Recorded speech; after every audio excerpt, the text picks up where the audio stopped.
AFC অনূর্ধ্ব 23 Asian কাপের মূল পর্বের যোগ্যতা অর্জনের জন্য বাংলাদেশ ঘন্টা কয়েক পরেই মুখোমুখি হচ্ছে শক্তিশালী ভিয়েতনামের বিপক্ষে।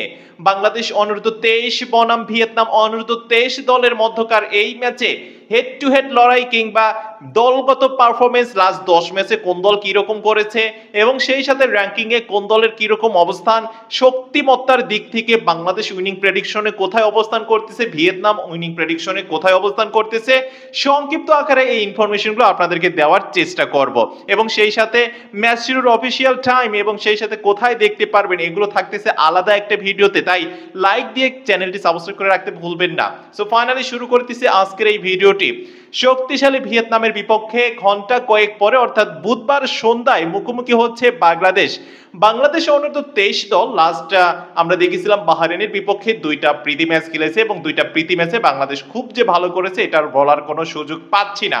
দীর্ঘ এক মাস দেশ এবং বিদেশের মধ্যে বাংলাদেশ অনুশীলন ক্যাম্প করেছে এবং এই প্রথম বাংলাদেশ অনূর্ধ্ব 23 দলকে নিয়ে বাংলাদেশ অনূর্ধ্ব 23 দলটিকে নিয়ে বাংলাদেশ ফুটবল ফেডারেশন অনেক বেশি গুরুত্ব দিয়েছে এবং যার ফলাফল হিসেবে হয়তোবা এক মাসের যে অনুশীলন সেখান থেকে ভিয়েতনামকে পরাজিত করা কিংবা ড্র করার মতো সাকসেস আমরা দেখতেও পারি। তবে বিষয়টা আমার কাছে যতটুকু সহজ মনে হচ্ছে, আপনাদের প্রত্যাশা আপনাদের চাওয়া যতটা হাই র্যাঙ্কে রয়েছে, হাই লেভেলে রয়েছে, কিন্তু ফলাফল ওই রকম হয়তো প্রত্যাশিত নাও আসতে পারে। কেন এই কথা বলতেছি? ফিফা র্যাঙ্কিং বলতেছে ভিয়েতনাম বাংলাদেশের তুলনায় যোজন এগিয়ে রয়েছে। ভিয়েতনামের বর্তমান র্যাঙ্কিং হচ্ছে 113 আর বাংলাদেশের র্যাঙ্কিং হচ্ছে 184। তবে মজার বিষয় হচ্ছে বাংলাদেশের গ্রুপে অপর যে দুই দল আছে তাদের র্যাঙ্কিং বাংলাদেশের আশেপাশে।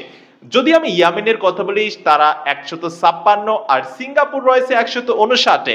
সো বাংলাদেশের কাছাকাছি এই দুটি দলের র্যাঙ্কিং থাকায় বাংলাদেশ নেক্সট দুই ম্যাচে কিন্তু ভালো করার প্রত্যাশা রাখতেই পারে এবং জয়ের স্বপ্ন দেখতেই পারে। তবে ভিয়েতনামের বিপক্ষে জয় পাওয়াটা অনেক বেশি কঠিন হবে, কারণ ভিয়েতনাম তাদের যে সর্বশেষ 10টি ম্যাচ রয়েছে আন্ডার 23 লেভেলের 10 ম্যাচে তারা 6টিতে উইন করেছে। আর বাংলাদেশের পরিসংখ্যান একটু সার্চ দিয়ে দেখলাম লাস্ট 10 ম্যাচের মধ্যে জয় নেই বললেই চলে, একটি মাত্র জয় আর একটিতে ড্র।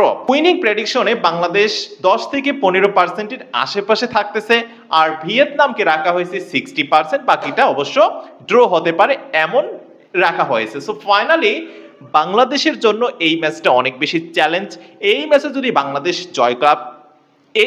বাংলাদেশ জয়লাভ করতে নাও পারে, অ্যাটলিস্ট যদি ড্র করতে পারে, তারপরও কিন্তু বাকি দুই ম্যাচে বাংলাদেশ ভালো করতে পারলে গ্রুপ রানার্স আপ হয়ে যদি সেরা 4 রানার্স আপের মধ্যে থাকতে পারে তাহলে এশিয়ান কাপের টিকিট নিশ্চিত করতে পারবে। তাই এই ম্যাচটিকে বাংলাদেশের জয় অথবা ড্র করা অবশ্যই জরুরি। এই ম্যাচটিকে জন্য অনেক বেশি গুরুত্ব দেওয়া দরকার।